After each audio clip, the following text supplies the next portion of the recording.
to Wembley Stadium for this unveiling of our new England senior men's head coach, Thomas Tuchel, who is joined here by FA CEO Mark Bullingham. We'll shortly start with some opening remarks before we open up to a Q&A from the floor. But before we do that, just a few housekeeping rules. We're going to keep it to 2 questions per person maximum, please, and also use the microphone available and state the name and organisation you work for before you ask your question.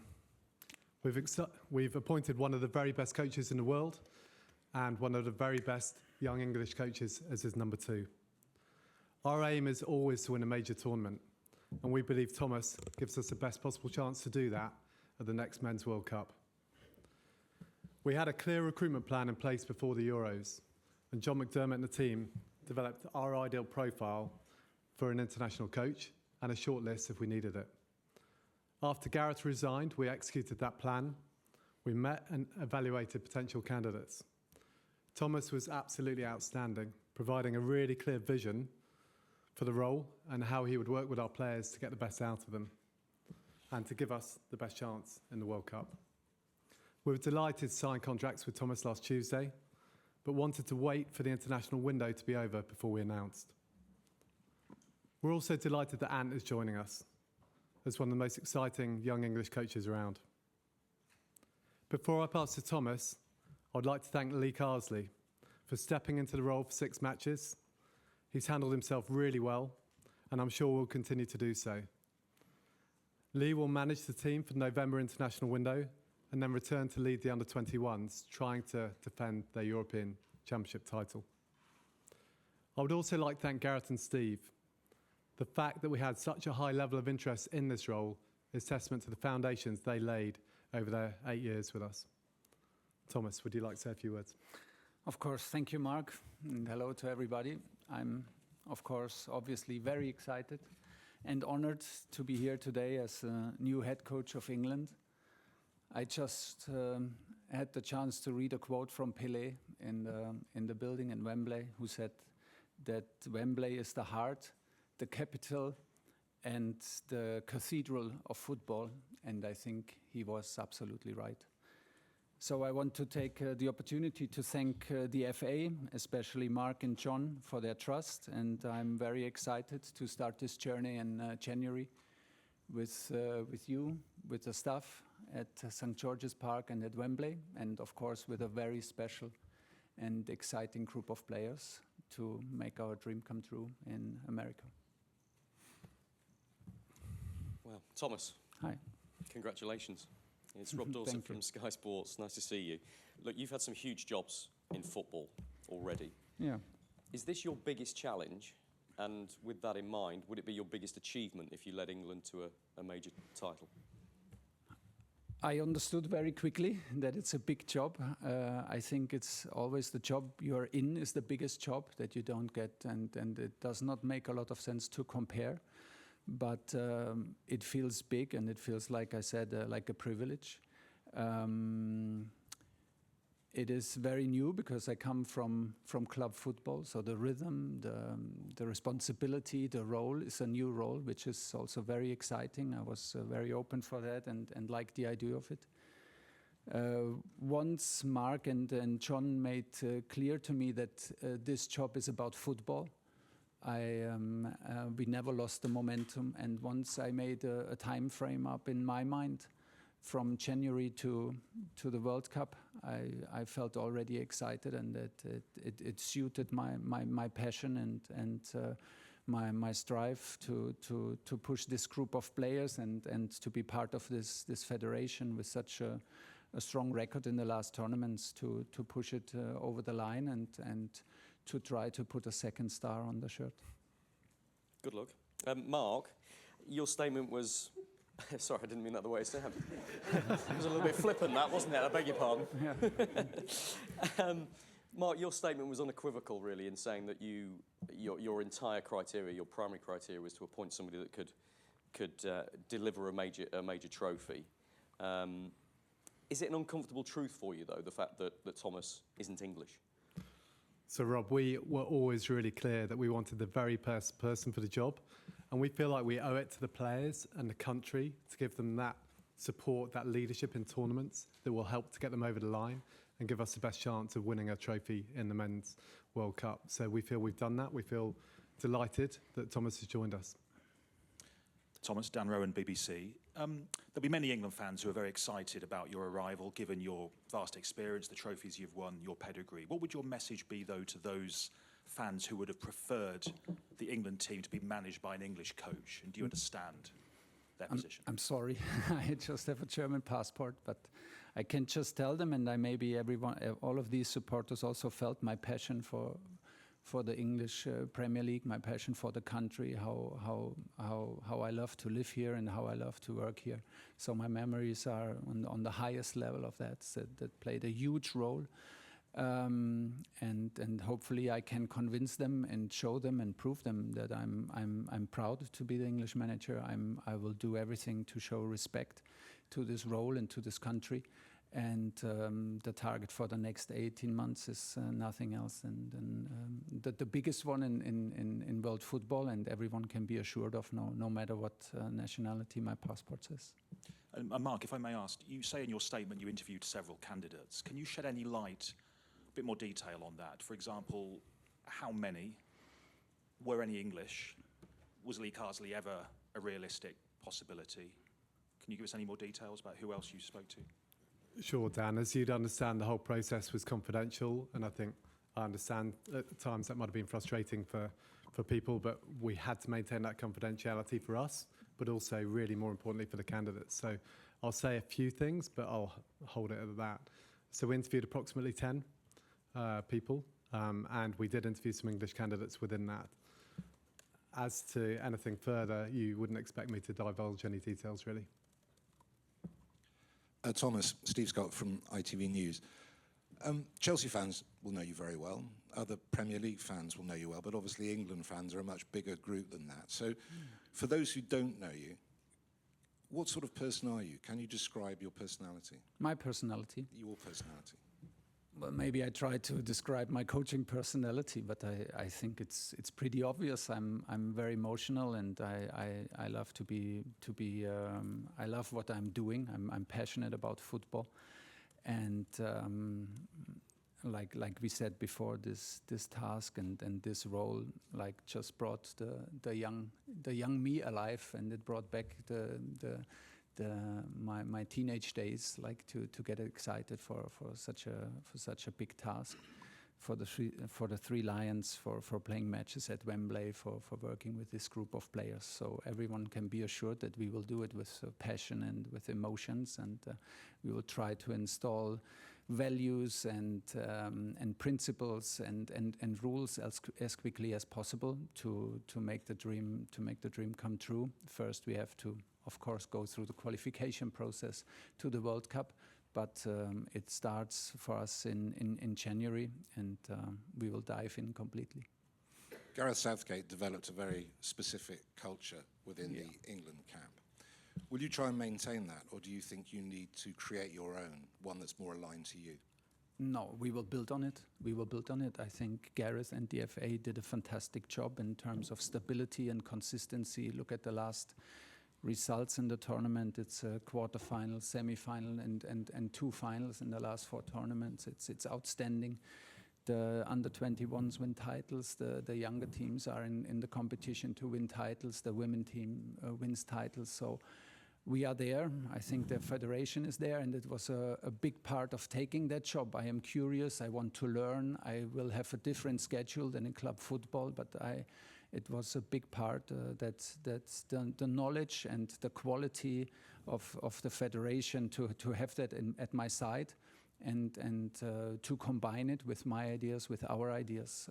So we will build on everything that Gareth built and the FA built, and hopefully we can add a little bit of extra to get it over the line. Thomas, welcome and congratulations. Thank you. You took an English team, Chelsea, to a Champions League final against Manchester City, who were overwhelming favourites going into that, and won.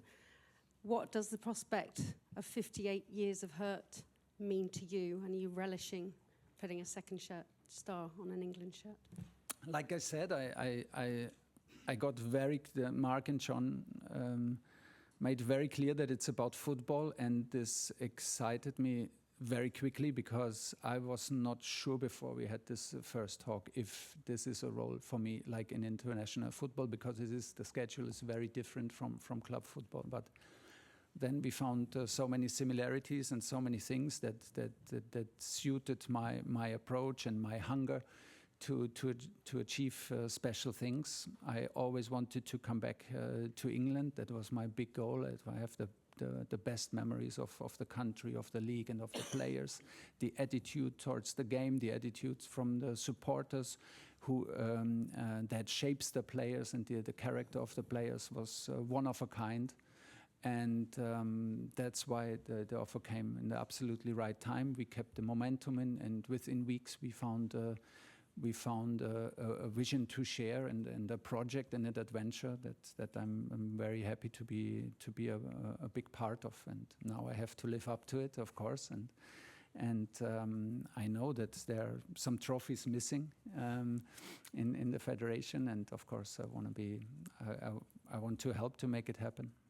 You just said in a social media post, you said that you would like to put another star on our shirt. Yeah. You're already pledging your allegiance, as it Okay. were. A big question for Lee Carsley had to answer. Will you sing the national anthem? Does an England manager need to?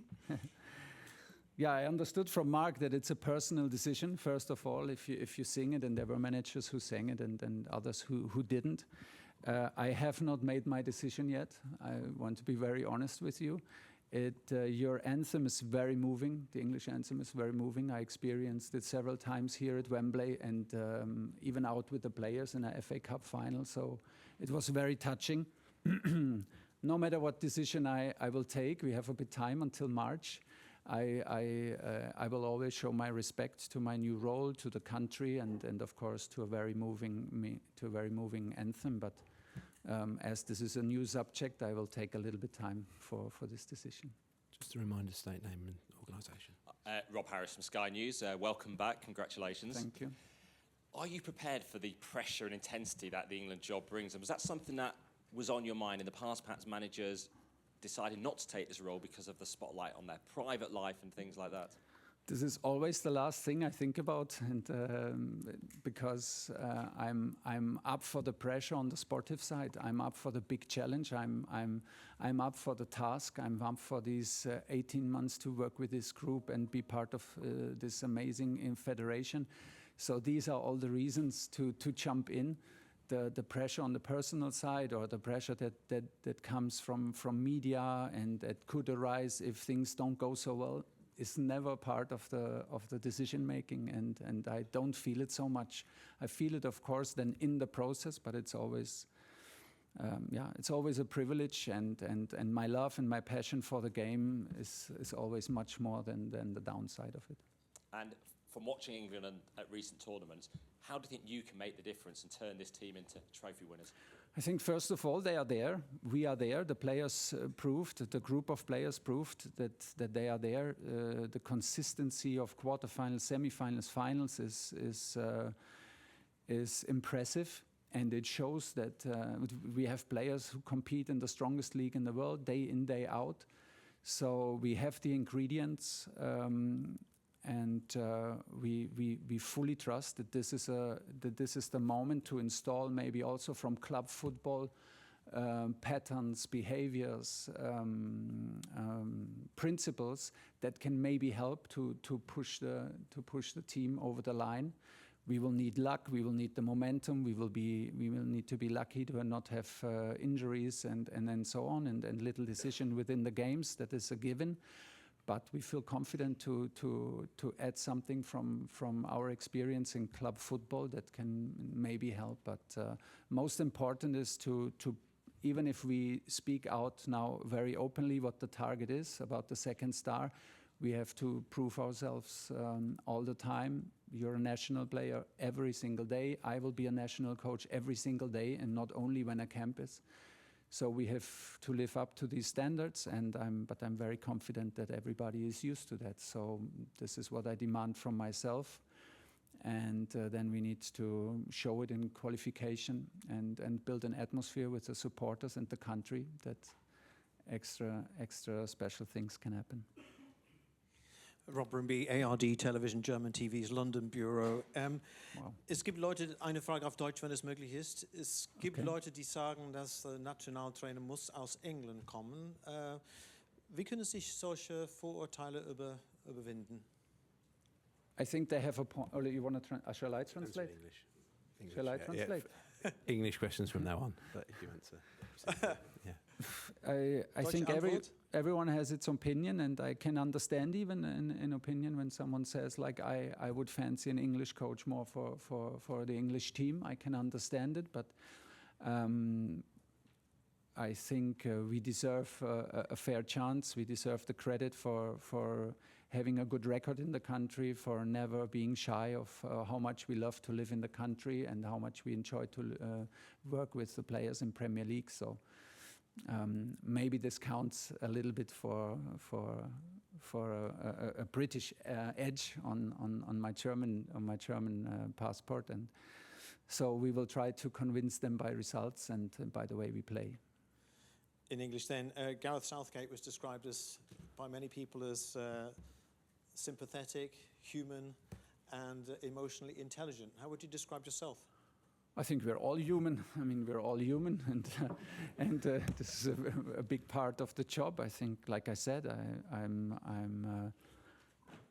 am impressed of the record that Gareth provided with this team, and I am very well aware of what he built together with Mark and John in the federation as a foundation. And now it's on us to leave our own marks, to leave our own footprints, and we will try to take the next step from there. Hi, Thomas. Congratulations. It's been widely reported that you've signed an 18-month contract. Is that true, firstly? And secondly, if so, how do you feel about potentially only having one shot at a tournament? Well, let's see. It's 18 months, and then we agreed to sit together, and then we see. I mean, I have good experience with 18 months, personally. Unfortunately, also, sometimes I'm working on my long-term game, but you never know. The point was, in this particular case, that it was important for me to have a frame around it, because it's a little bit a step into the unknown for me. I am used to work on a daily basis with the staff. I'm used to work with a daily basis on the team, to have the influence on 60, 80 people in a training camp on every single day, to be 3 days a week away in hotel rooms and prepare matches. And this will be very different. So, like the last piece of bit for me to understand that this is something that can really excite me to the fullest, and was the time frame of 18 months. To not also and to also to demand from myself to not lose the focus for all of us. So I think it's a good time frame, because it will help us to focus. We are focused on the qualification and on the World Cup. It will help us in the nomination process. It will help us in the communication towards the players within the staff. So I think this is now very streamlined and very easy to explain. We are here to work on the best possible outcome for the World Cup 26, and then let's see. Whatever comes. You obviously came in at Chelsea and had an immediate impact and won the Champions League in a matter of months. Do you think that experience is translatable to England and the time frame you've got now? I think so, yes, but I'm not fully sure, because I have to feel into it. The schedule will be different, the workload will be different, but I wanted this. I wanted exactly this once Mark and John presented me the opportunity and made it very clear that it's about me and that they trust me with this process in pushing this team. I was very happy now to have the chance also to learn on this process, to have the strong foundation and stability and quality of the federation, to get better, to get smarter, and to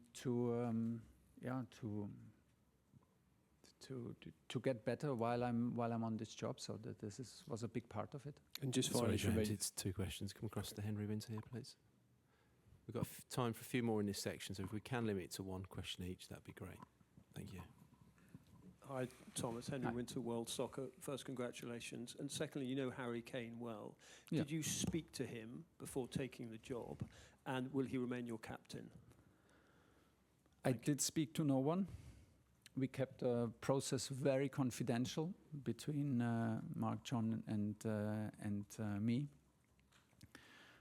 I did not speak to Harry. I didn't speak to Gareth. I also normally I never do this to get my own feeling for it and get my own point of view and let it sink in and reflect on it. So no, haven't done it yet.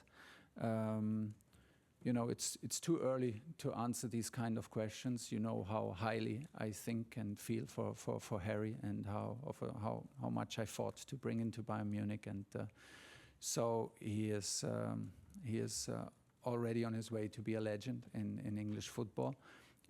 But now I think it's also very important to give the respect to Lee and the upcoming camp in November, to take his decisions free and without me interfering, and then we will answer this question latest in March. Hi, Thomas. James Hi. Robson, Associated Press. You said it was a goal to get back to England.